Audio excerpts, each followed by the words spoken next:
Most religions claim to offer the ultimate truth, a guide to life, morality, purpose, and even the afterlife. These claims aren't whispered in private. They're backed by billions of believers, shaped by centuries of tradition, and enforced by powerful institutions. Holy books are studied in schools. Their verses are quoted in courts. Their moral codes are etched into the laws of entire nations. So it's no surprise we expect them to be consistent. If they're truly divine, we expect timeless wisdom, clarity, logic. After all, how could God contradict himself? But when you actually study these texts side by side, something strange happens. You don't find a perfect system. You find contradictions, not just small discrepancies, but deep structural conflicts, moral paradoxes, theological loops, logical dead ends. You find a God who is called all-loving, yet orders genocide, a doctrine that promises forgiveness, but damns the majority of humanity, a holy book that claims perfection, yet contains opposing laws, conflicting genealogies, and glaring historical errors. And somehow, we're told these are not flaws. We're told they're mysteries. That questioning them is wrong. But if something is true, why should it fear your questions? In this video, we're going to expose what few dare to examine: the contradictions buried deep inside the world's most sacred texts, the loopholes religious leaders don't mention in sermons, and the uncomfortable truths that explain why so many believers quietly walk away. If you think truth shouldn't fear scrutiny, support our work by joining our channel membership. It helps us keep these investigations alive. Every major faith begins with a claim that its holy book is not just inspired, but perfect, written by the divine, protected from error, flawless in word and wisdom. For billions, this belief isn't just comforting, it's sacred. Because if the book is perfect, then questioning it feels like questioning God himself.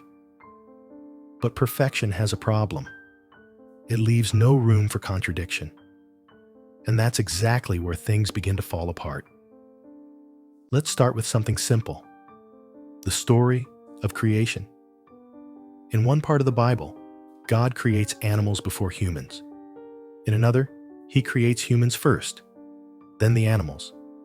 Same book, same author. Two completely different sequences of creation. Apologists call it perspective. But a perfect message shouldn't depend on perspective. It should be clear, no matter who reads it. And the contradictions don't stop there. Take the genealogies of Jesus, one of Christianity's central figures. Matthew traces his lineage through one line of ancestors. Luke gives a completely different list, with names and generations that don't match. Both claim to record the same bloodline. Both can't be true. Then there are moral contradictions. The same God who commands, "Love your neighbor as yourself," also orders his people to slaughter entire tribes, men, women, and children, for living in the wrong place or worshiping the wrong God. A deity who declares, "Thou shalt not kill," then leads his chosen army into genocide. And we're told to see no conflict. We're told it's context, or divine justice. But think about that. If a human ruler gave contradictory orders, love and murder, forgive and destroy, we'd call that tyranny. So why do we call it holiness when it comes from a God? The Quran faces the same dilemma. It claims to be perfect, eternal, unchanged since Revelation. Yet within its pages, verses of peace coexist with verses of violence. Early chapters preach tolerance. Later ones call for battle. And when the contradictions become undeniable, scholars created a rule to explain it away. Abrogation. In simple terms, when verses conflict, the later one cancels the earlier one. But doesn't that mean God changed his mind? Doesn't that make the earlier truth suddenly false? Perfection shouldn't require a footnote. It shouldn't need loopholes. And yet, religious defenders have spent centuries writing entire volumes just to explain why divine perfection looks so imperfect. They'll say, humans can't understand God's ways. But if we can't understand them, how can we claim to follow them? They'll argue, the contradictions are tests of faith. But faith that depends on confusion isn't truth. It's control. Because every contradiction that can't be answered becomes a command to stop asking. And that's the real paradox. The perfect book needs constant human defense. Translations, revisions, reinterpretations, just to survive scrutiny. If it were truly divine, wouldn't it defend itself? But contradictions within one book are just the start. What happens when you compare two supposedly divine revelations and they both claim exclusive truth? If all religions come from the same divine source, why do they disagree on everything that matters most?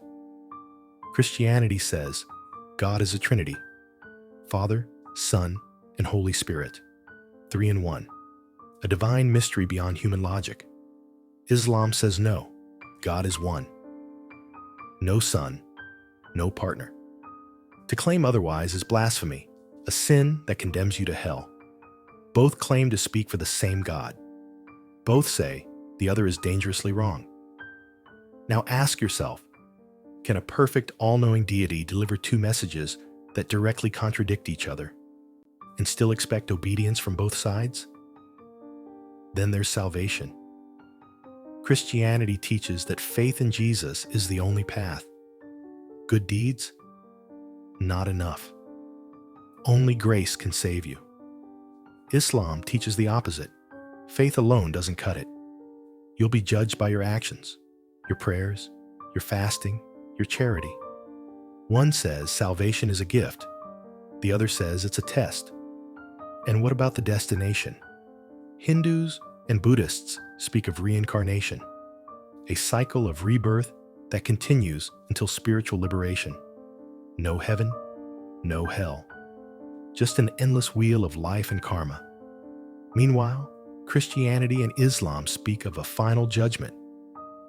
One life, then eternal reward or punishment. No do-overs, no second chances. One version says you'll be reborn as a cow. Another says you'll burn in hell forever. Another says you'll live forever in paradise with your family. These aren't poetic differences. They're not just cultural flavors of the same truth.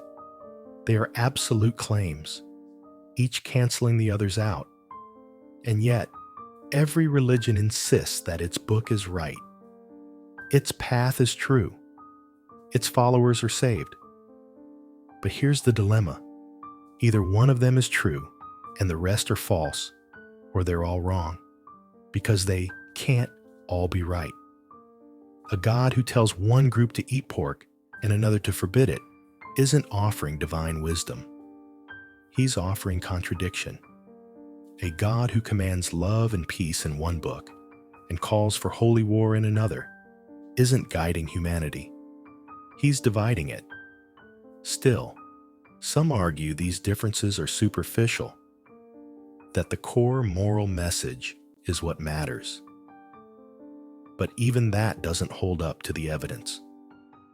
Religious morality is often seen as the foundation of ethics. We're told it gives us the rules, the boundaries, the difference between right and wrong. Thou shalt not kill. A command so clear, so sacred, etched in stone by the hand of God himself.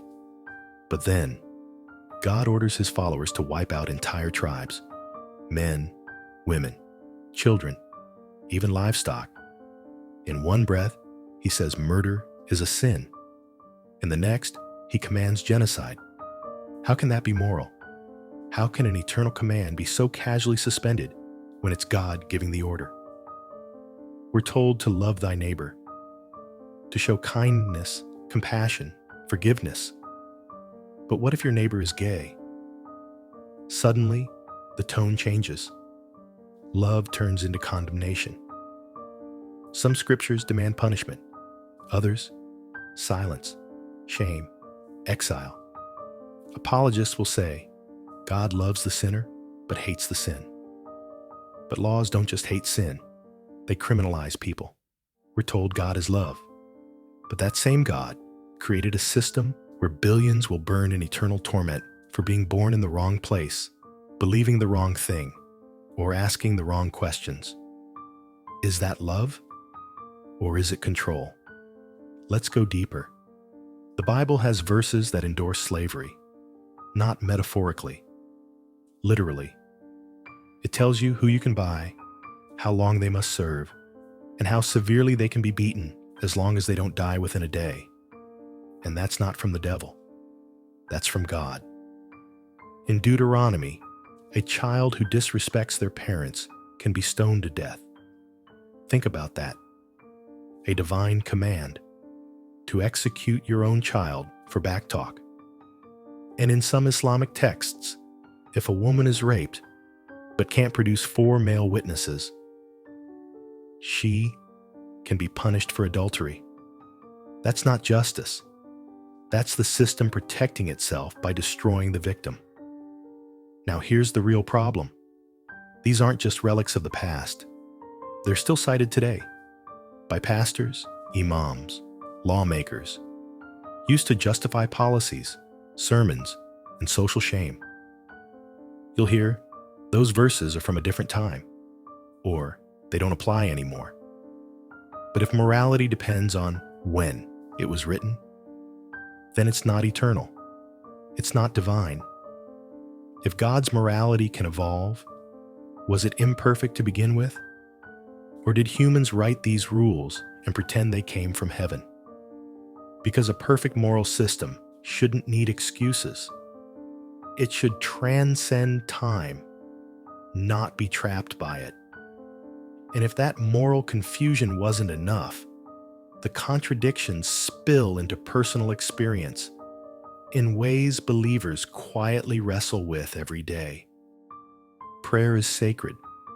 For millions, it's the most personal connection to God, a quiet plea whispered in desperation, a thank you in times of joy, a ritual of comfort in chaos.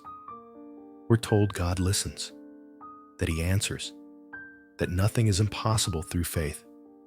People pray for healing, for safety, for miracles. But when we step back and look at the world without bias, a painful pattern appears. Prayer seems to work until it's tested. When someone survives an illness, we call it a miracle. When they don't, we say it was God's will. If something good happens, prayer is credited. If nothing happens, we're told to have more faith. But the harsh truth is, prayer never regrows a limb. You'll never find a single documented case of an amputee whose leg or arm grew back because people prayed hard enough. Not once. Not in hospitals. Not in war zones. Not in any sacred temple in any religion on earth. We're told that God heals cancer, guides surgeons, even cures headaches. But when it comes to the measurable miracles, the ones we could actually test, there's only silence. Why is that? Because when medicine works, we thank God. But when medicine fails, God is never blamed. It's a perfect system, immune to disproof. And this is where survivorship bias enters. We only hear the stories of those who made it, who prayed and recovered. We don't hear from the millions who prayed and died anyway. We remember the one house spared by the tornado. We forget the street of homes reduced to rubble. It's not proof of prayer. It's proof of human memory and human hope. Placebo effects are real. Faith can calm anxiety, slow breathing, even reduce pain. But that's not divine intervention. That's your brain doing what it was evolved to do: cope. None of this is to mock belief. Prayer can be meaningful. It can bring peace, connection, and focus. It can be beautiful. But if we're talking about truth, about evidence, about divine claims, then we must face the contradiction.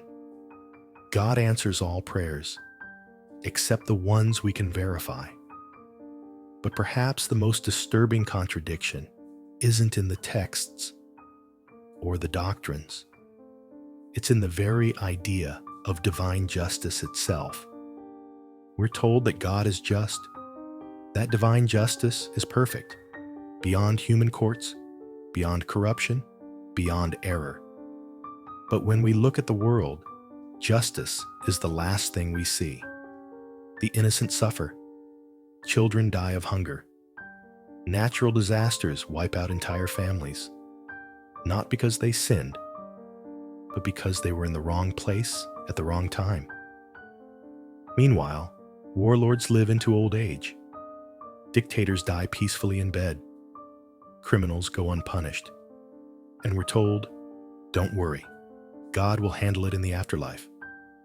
But even there, the justice doesn't add up. A murderer repents, believes the right things, asks forgiveness, and is promised paradise. A kind, generous person who simply believes the wrong religion burns forever, not for violence, not for cruelty, just for getting the theology wrong. Think about that. Infinite torture for a finite crime, for being born in the wrong country, taught the wrong book, raised in the wrong faith. Is that justice? Or is it divine nationalism? Epicurus asked the question centuries ago, and no religion has answered it without contradiction. If God is willing to prevent evil, but not able, he is not all-powerful. If he is able, but not willing, he is not all good. If he is both able and willing, then why does evil exist? And if he is neither able nor willing, why call him God at all? We're told these are mysteries. That suffering has a purpose. That pain makes us stronger. But what purpose does a child's cancer serve? What strength does a starving mother gain as she buries her third infant?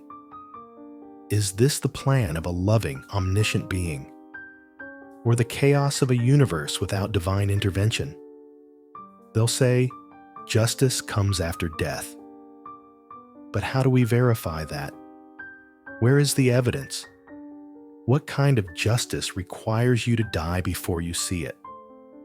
And why does eternal torment look suspiciously like the fears of ancient tribal cultures, not the enlightenment of a perfect creator? We are told God's justice is beyond human understanding, yet human beings are the ones describing it, preaching it, enforcing it. And if his justice can't be understood, how can it be trusted? And yet, even as the contradictions pile up, the system survives. Why? The answer lies not in the divine, but in the design. Contradictions aren't just flaws in the system. They are the system. Because a perfect message needs no translator. But a contradictory one, that creates dependency. When the text says one thing here and the opposite there, you're forced to turn to religious leaders, scholars, imams, priests, pastors to explain it. You're told you're not interpreting it correctly. You need deeper understanding. You must have faith. And just like that, you're no longer following a God. You're following someone who claims to speak for him. Mystery becomes sacred. Confusion becomes a test. Doubt becomes sin. You're not supposed to understand. You're supposed to submit. The less it makes sense, the more faithful you're expected to be. And that's no accident. Throughout history, religious systems have mastered this formula. Create fear of hell, of punishment, of rejection. Offer hope of paradise, salvation, reunion with loved ones. Then tie both to obedience. You're rewarded if you believe. You're punished if you don't. It's not about truth. It's about control. Take the idea of selective literalism. One verse is taken literally, a command carved in stone. Another is waved away. Context, symbolism. You're not meant to take it that way. The rules shift depending on what the institution wants to preserve or suppress. In one era, Scripture is used to justify slavery. In another, the same book is used to preach freedom and equality. In one sermon, hell is real and terrifying. In another, it's just separation from God. It changes. Not because God changed, but because people did. Societies evolved, and religion had to evolve with them to survive. But the contradictions remain, anchored in texts that can't be edited, only reinterpreted. And the more contradictory the system, the more it demands faith over reason. Because if you start thinking too clearly, you'll notice what no one's supposed to say out loud. This isn't divine wisdom. It's a human structure, built to be unfalsifiable, built to be immune from scrutiny, built to be worshipped, despite itself. And the genius of it? The contradictions create the confusion. The confusion creates dependence. The dependence creates control. It's not an accident. It's architecture. So if these contradictions are designed to preserve belief, what happens when someone breaks free from that loop? For many, the cracks appear slowly. A verse that doesn't sit right. A contradiction you can't unsee. A question that lingers and never gets a real answer. At first, you try to resolve it. You read. You pray. You ask the leaders you trust. But every explanation feels like a dance. Around the problem, never through it. And then comes the shift. The moment you stop trying to protect the belief and start questioning the premise. What if these contradictions aren't tests of faith? What if they're signals? Clues that the system isn't divine, it's designed. That's when the fear begins to fade, and freedom takes its place. You start thinking in a way you never could before.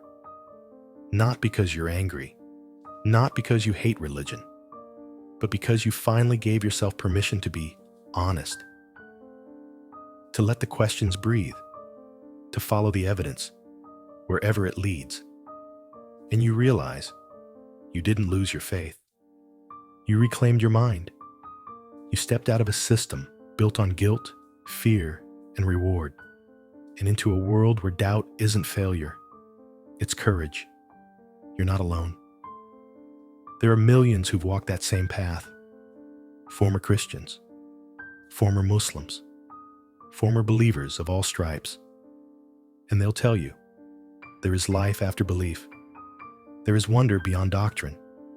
There is truth, not given, but discovered. If this resonated, if you felt that quiet doubt turning into curiosity, join our channel membership. You're not alone, and your questions deserve light. Because in the end, the truth doesn't fear contradiction. Only lies need silence to survive.